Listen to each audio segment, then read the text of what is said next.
नमस्ते. तुम्ही ऐकत आहात प्रेम अनमोल असते वाणी. मी आहे तुमची होस्ट वाणी. मागील भागात राशील आणि परागने जालंधर मधील आव्हानांचा सामना केला होता. आज तुम्ही ऐकाल परागची जन्मांतराची दार्शनिक कथा, प्रेमाच्या विराट रूपाचे दर्शन आणि कन्याकुमारीच्या त्रिवेणी संगमावर राशीलच्या मनात निर्माण झालेल्या सर्वात मोठ्या संशयाचा खुलासा. पद्मिनी आणि रतनसिंह राजवाड्याची चित्रे पाहताना परागने एक दार्शनिक गोष्ट सांगितली. आपण महाराज रतनसिंह आणि महाराणी पद्मिनीचे आत्मे आहोत. राशीलने जेडचे नाव घेतले तेव्हा पराग म्हणाला, तुझ्यामध्ये महाराज रतनसिंहचा आत्मा आहे आणि महाराणी पद्मिनीच्या आत्म्याने माझ्या रूपात जन्म घेतला आहे. तो जेड त्या जन्मातील खिलजी आहे. लिंग परिवर्तनाचा तर्क, पराक्रमी कर्माच्या जोरावर आत्मा पुढचा जन्म पुरुष रूपात घेऊ शकतो, असा तर्क परागने मांडला. तो म्हणाला की राशीलने जेडचे पौरुष संपवून पुढच्या जन्मात पुरुष बनण्याचा पराक्रम केला आहे, तर तो स्वतः पुढच्या जन्मात नारी रूपात जन्म घेईल. प्रेमाचे जन्मांतर. परागच्या बोलण्यावर राशीलचा पूर्ण विश्वास बसला नाही, पण पराग तिला आपला जन्मांतराचा जोडीदार मानतो हे ऐकून तिला खूप शांतता मिळाली. प्रेमाचे विराट रूप. गुजरातमध्ये स्टॅच्यू ऑफ युनिटी पाहताना परागने समजावून सांगितले, व्यक्तीमधील प्रेम जेव्हा विराट रूप धारण करते तेव्हा त्याचे व्यक्तिमत्वही विशाल होते. सरदार साहेबांचे प्रेम मातृभूमीवरील प्रेमात रूपांतरित झाले आहे.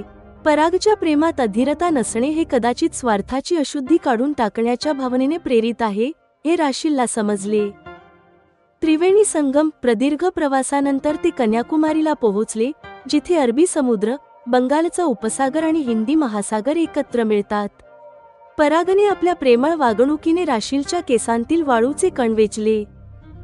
संतानाचे स्वप्न. पराग म्हणाला, सागर तर इथे 3 मिळत आहेत, पण मन मात्र आपल्या दोघांचे मिळत आहेत.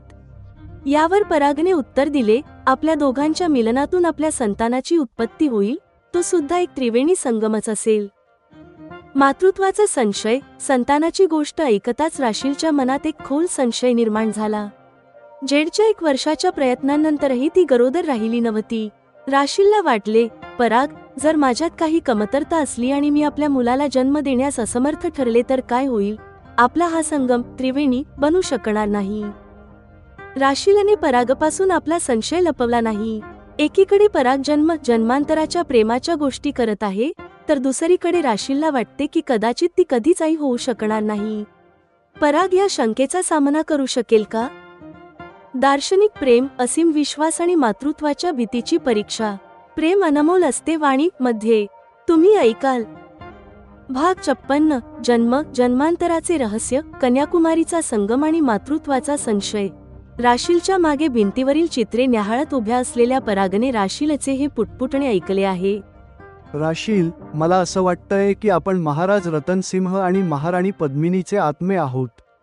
त्यांनी या जन्मात तुमच्या आणि माझ्या रूपात जन्म घेतला आहे, पराग म्हणाला.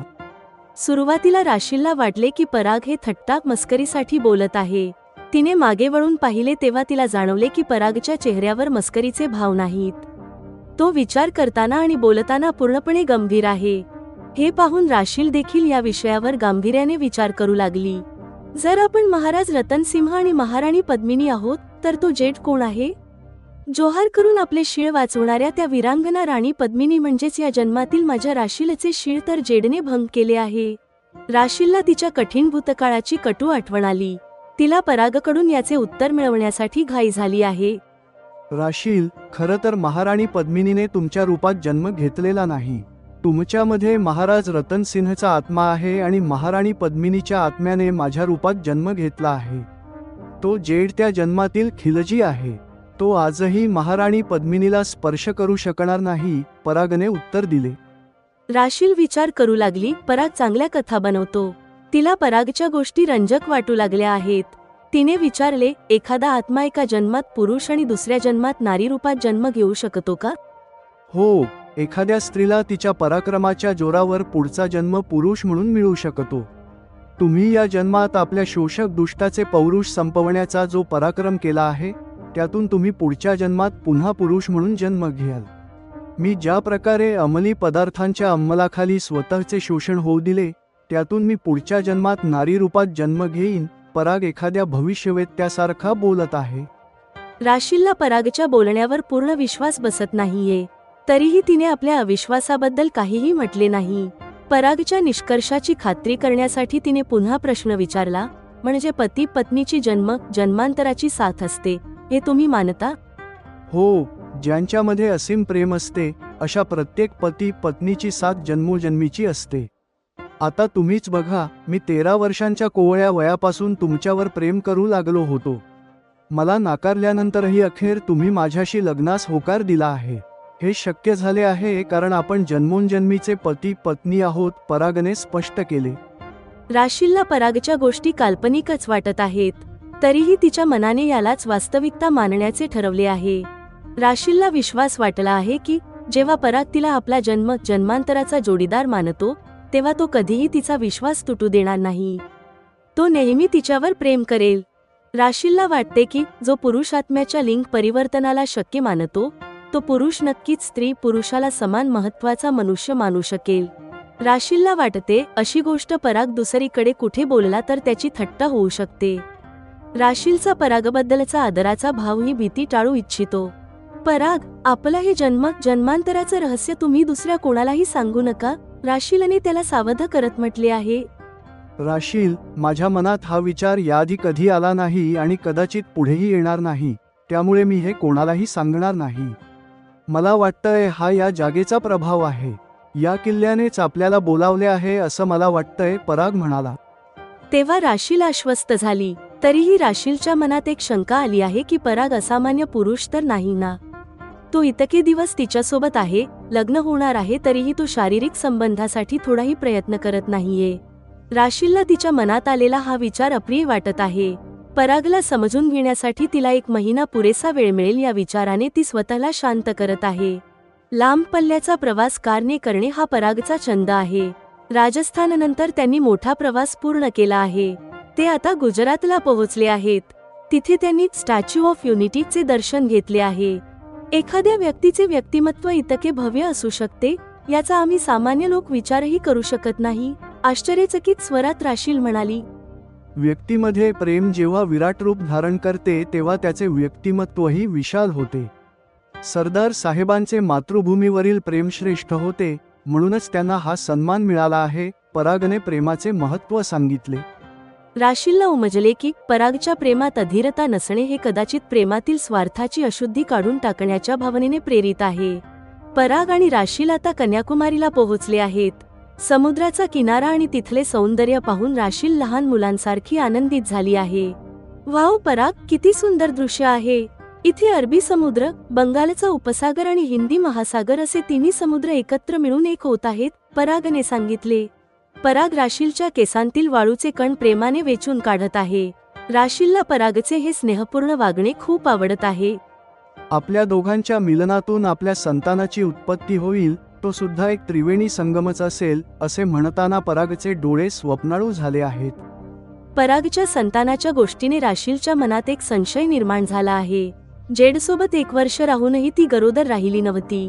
राशीलने परागला संकोच न बाळगता म्हटले, पराग, जर माझ्यात कमतरता असली आणि मी आपल्या मुलाला जन्म देण्यास असमर्थ ठरले तर काय होईल? आपला हा संगम त्रिवेणी बनू शकणार नाही. भाग 56 समाप्त.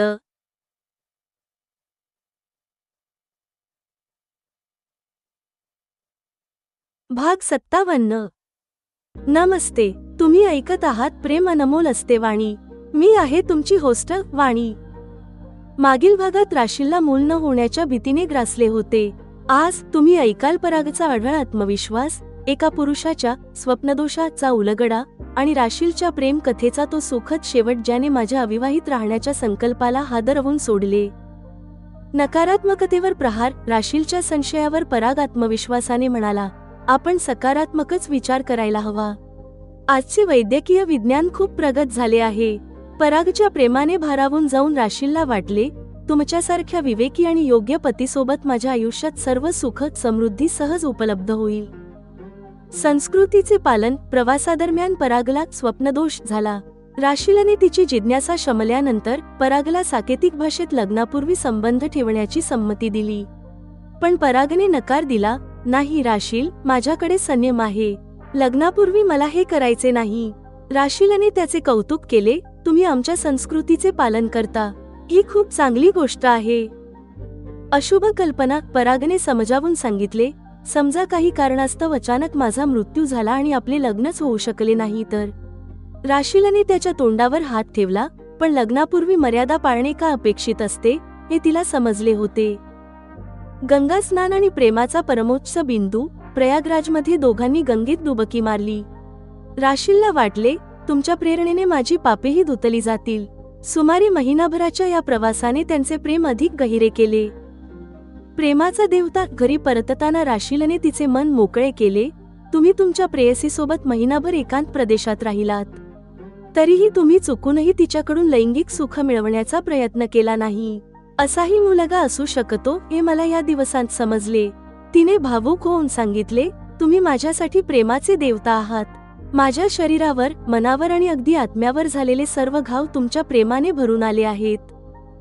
लग्नाची आतुरता दाखवत राशील परागला म्हणाली, तुम्ही जितक्या लवकर आपले लग्न शक्य कराल, प्लीज करा. माझ्यासाठी आता प्रतीक्षेचा प्रत्येक दिवस कठीण जाईल. माझा द्वंद्व. राशीलने तिची कथा पूर्ण करताना सांगितले की परागचे चारित्र्य पद्मिनीसारखे आहे आणि तिने मला माझ्या निर्णयावर पुन्हा विचार करायला सांगितले. मी जेव्हा झोपून उठले तेव्हा उदास होते. आता मला अमेरिका आपल्या भारतापेक्षा जास्त आवडू लागली आहे, कारण इथे स्वप्नीलची साथ आहे. स्वप्नीलसोबत मी कुठेही सुखी राहू शकते आणि स्वप्नील नसेल तर स्वर्गही माझ्यासाठी नरक असेल. तालीम करण्याची वेळ. उदासी लपवण्यासाठी मी राशीलला सांगितले की तिने नॅनीला सुट्टी द्यावी आणि परुष्णी सोबत आज मी राहीन. हे माझ्यासाठी एखाद्या तालीम सारखे होते. स्केच बनवण्याची परवानगी. दुपारी मी परुष्णीला थोपटून झोपवत होते तेव्हाच स्वप्नील माझ्या खोलीत आला आणि हसून म्हणाला, मी या दृश्याची कल्पना करूनच इथे आलो आहे. तुम्ही परवानगी दिली तर मला तुम्हा दोघांचे एकत्र एक स्केच बनवायला आवडेल. स्वप्नीलने आई आणि मुलासोबत माझे स्केच बनवण्याची परवानगी मागितली आहे. हे त्याच्या भविष्यातील स्वप्नाचे संकेत आहेत का? भारतात परतण्यापूर्वी मी स्वप्नीलचे प्रेम शब्दांत स्वीकारू शकेन का? अपूर्ण प्रेम, मातृत्वाची तालीम आणि एका शेवटच्या स्केचची ओढ. प्रेम अनमोल असते वाणी मध्ये तुम्ही ऐकाल. भाग 57. प्रेमाचा त्रिवेणी संगम. अलका मॅमचे उपकार आणि स्वप्नीलची शेवटची भेट. नकारात्मक विचार करू नकोस. कमतरता पुरुषातही असू शकते. माझ्यातही दोष असला तर मूल होण्यास अडचण येऊ शकते. आपण सकारात्मकच विचार करायला हवा. पहिल्यांदा तर आपल्या दोघांत काही दोष नसेलच आणि असला तरी उपचाराने तो दूर होईल. आजचे वैद्यकीय विज्ञान खूप प्रगत झाले आहे असे म्हणताना परागच्या स्वरात आत्मविश्वास दिसत होता. मला आशा आहे तुमच्यासारख्या विवेकी आणि योग्य पतीसोबत माझ्या आयुष्यात सर्व सुख समृद्धी सहज मिळेल. जेव्हा राशील हे म्हणत आहे तेव्हा तिचे मन परागच्या प्रेमाने उत्प्रोत भरलेले दिसत आहे. राशील, अगदी असंच होईल असे म्हणत परागने राशीलला आपल्याकडे खेचून मिठीत घेतले आहे. कन्याकुमारी बीचवर ते दोघे समुद्राच्या लाटांशी खेळत राहिले. हाताच्या ओंजळीने ते एकमेकांवर पाणी उडवत होते. त्या रात्री कन्याकुमारीच्या हॉटेलमध्येही इतर ठिकाणांप्रमाणे दोघे एकाच बेडवर झोपले आहेत. रात्री 3 वाजेनंतर राशीलला अचानक जाग आली. तिला जाणवले की बाजूला झोपलेल्या परागचे श्वास वेगाने चालले आहेत. परागला काही त्रास तर नाही ना हे पाहण्यासाठी तिने नाईट लॅम्प लावला. मंद प्रकाशात तिने पाहिले की पराग गाढ झोपेत आहे. पालथे झोपलेल्या अवस्थेत तो केवळ वेगाने श्वासच घेत नव्हता तर त्याचे शरीरही विचित्रपणे हालचाल करत होते. तिला वाटले तो स्वप्न पाहत आहे. तिला त्याला जागे करावेसे वाटले पण तितक्यात पराग शांत झाला. राशीलला हायसे वाटले. तिने दिवा मालवला आणि पुन्हा झोपण्याचा प्रयत्न करू लागली. काही वेळाने पराग उठला आणि वॉशरूम मध्ये गेला. सकाळी वॉशरूम मध्ये दोघे एकत्र ब्रश करत आहेत. पराग, मी पाहिलं रात्री तुम्ही कोणत्या तरी स्वप्नात खूप अस्वस्थ वाटत होतात, राशीलने विचारले. राशील, मी अस्वस्थ नव्हतो. पुरुषांमध्ये उद्भवणाऱ्या एका नैसर्गिक स्थितीतून मी जात होतो, लाजत पराग म्हणाला. तुम्ही काय म्हणताय, मला समजलं नाही, राशील म्हणाली. तो स्वप्नदोष आहे. कधी कधी पुरुषांची अशी स्थिती होते. यात काहीही असामान्य नाही, परागने दुसरीकडे तोंड वळवत सांगितले. पराग वॉशरूम मधून बाहेर गेला. पराग काय म्हणाला याचा अर्थ जाणून घेण्याची जिज्ञासा राशीलला झाली. पण परागचा संकोच पाहून तिने त्याबद्दल विचारणे योग्य मानले नाही. दिवसभर त्यांनी पर्यटन स्थळे आणि प्रसिद्ध मंदिरांचे दर्शन घेतले. दरम्यान राशीलने गुगल करून परागच्या स्थितीबद्दलची आपली उत्सुकता शमवून घेतली. पराग, आपण लवकरच लग्न करणार आहोत, त्यामुळे तुमची इच्छा असेल तर माझी काहीही हरकत नाही, रात्री झोपण्यापूर्वी राशीलने सांकेतिक भाषेत सुचवले. नाही राशील, माझ्यात संयम आहे. लग्नापूर्वी मला हे करायचे नाही, परागने राशीलचा गर्भित अर्थ ओळखून सांगितले. तुम्ही अमेरिकेत जन्मलात आणि वाढलात, तरीही तुम्ही आमच्या संस्कृतीचे पालन करता. ही खूप चांगली गोष्ट आहे. राशीलने परागच्या या गुणाचे कौतुक केले. आमची संस्कृती चांगली आहे, ती अनपेक्षित घटनांचा विचार करून जीवन व्यवस्था ठरवते. समजा काही कारणाने अचानक माझा मृत्यू झाला आणि आपले लग्न होऊ शकले नाही तर परागचे बोलणे अर्धवटच राहिले. राशीलने त्याच्या तोंडावर हात ठेवून त्याला बोलण्यापासून रोखले आणि म्हणाली, पराग, अशुभ बोलू नका, मला ते सहन होणार नाही. राशील परागच्या अर्धवट राहिलेल्या वाक्याचा कटू अर्थ समजली. त्या वाईट कल्पनेने ती व्याकुळ झाली. तिला उमजले की लग्नापूर्वी मर्यादा पाळणे का अपेक्षित असते. सॉरी, मला तुला दुःखी करायचे नव्हते. परागच्या स्वरात पश्चात्ताप होता. कन्याकुमारीनंतर मैसूर आणि तिरुपतीमध्ये दर्शन घेऊन पराग राशीलला घेऊन उत्तर भारताच्या प्रवासावर निघाला. घरी परतण्यापूर्वी त्यांचे शेवटचे ठिकाण प्रयागराज आहे. राशील, आपण त्रिवेणी संगमात गंगा स्नान करूया, परागने सांगितले. चला, तुमच्या प्रेरणेने माझी पापेही धुतली जातील, राशील आशेने म्हणाली. ते पाप तू केलेले नाहीस. गंगा स्नानानंतर तू ते कायमचे विसरून जा, परागच्या स्वरात संवेदना होती. प्रयागराजमध्ये दोघांनी गंगेत एकत्र डुबकी मारली. या महिनाभराच्या प्रवासात प्रत्येक टप्प्यावर दोघांचे प्रेम अधिक गहिरे होत गेले. आता लग्नाचा निर्णय पक्का झाला होता. आता ते घरी परतत आहेत. राशील, तुला माहित आहे का, 144 वर्षांतून एकदा महाकुंभ येतो. आता 4 वर्षांनंतर तो योग येणार आहे. तेव्हा आपण मुलांसह पुन्हा इथे स्नानासाठी येऊ. गाडी चालवताना पराग उत्साहात होता. आपल्यालाही मूल होईल या कल्पनेने राशील सुखावली. परागने या प्रवासात ज्या प्रकारे तिची काळजी घेतली होती त्याबद्दल तिला कृतज्ञ वाटले. पराग, या प्रवासात तुम्ही तुमच्या प्रत्येक कृतीतून माझ्यावर प्रेम व्यक्त केलंय. प्रत्येक गोष्टीची दिशा तुम्ही आपल्या प्रेमाकडेच वळवली, राशील समर्पण भावाने म्हणाली. बोलत राहा राशील, तू बोलताना मला खूप छान वाटतंय, परागच्या स्वरात आर्जव होते. तुम्ही तुमच्या प्रेयसीसोबत महिनाभर एकांतात राहिलात आणि एकाच बेडवर झोपलात, तरीही तुम्ही लैंगिक सुखाचा प्रयत्न केला नाही. असाही मुलगा असू शकतो हे तुमच्यामुळे उमजले, राशील भावनिक झाली. परागने तिला शांतपणे ऐकून घेतले. प्रवासाच्या या टप्प्यावर राशीलने त्याच्यावर ठेवलेला हा विश्वास त्याला सुखावणारा होता. माझ्या जुन्या अनुभवांनी मी पूर्णपणे खचले होते, पण तुम्ही पुरुषांबद्दलची माझी पूर्ण धारणा बदलून टाकली, असे म्हणताना राशीलचे डोळे पाणावले. तिने पर्समधून रुमाल काढून डोळे टिपले. परागने एका हाताने तिचे खांदे थोपटले. पराग, तुम्ही माझ्यासाठी प्रेमाचे देवता आहात. आता मी तुमच्याशी लग्नासाठी आतुर झाले आहे. प्लीज, जितक्या लवकर शक्य होईल तितक्या लवकर लग्न उरका, राशीलने विनंती केली. दृश्य बदल. वाणी, ही माझ्या परागसोबतच्या लग्नापूर्वीच्या प्रवासाची कथा आहे. परागचे चारित्र्य खरोखरच पवित्र आहे. त्याने लग्नापूर्वी कधीही पती होण्याचा हट्ट धरला नाही. राशीलने तिचे मन मोकळे केले. मला जाणवले की राशीलच्या या गोष्टीने माझ्या मनात द्वंद्व निर्माण झाले आहे. मला आता अमेरिका स्वप्निलमुळे भारतापेक्षा जास्त आवडू लागली आहे. झोपून उठले तेव्हा मी उदास होते. भारतात परतण्याचा दिवस जवळ आला होता. स्वप्नीलच्या साथीशिवाय स्वर्गही नरक वाटेल याची मला जाणीव झाली. राशील, आज मी परुष्णीला सांभाळते, तू नॅनीला सुट्टी दे. आपली उदासी लपवण्यासाठी मी हा उपाय शोधला. ठीक आहे, तुझी ही चांगली तालीम होईल. राशीलने मला चिडवण्याची संधी सोडली नाही. दुपारी मी परुष्णीला थोपटत होते तेव्हा स्वप्नील माझ्या खोलीत आला. वाणी, मी हेच दृश्य पाहण्यासाठी आलो होतो. परवानगी असेल तर मला तुम्हा दोघांचे एक स्केच काढायचे आहे, स्वप्नील हसून म्हणाला. भाग 57 समाप्त.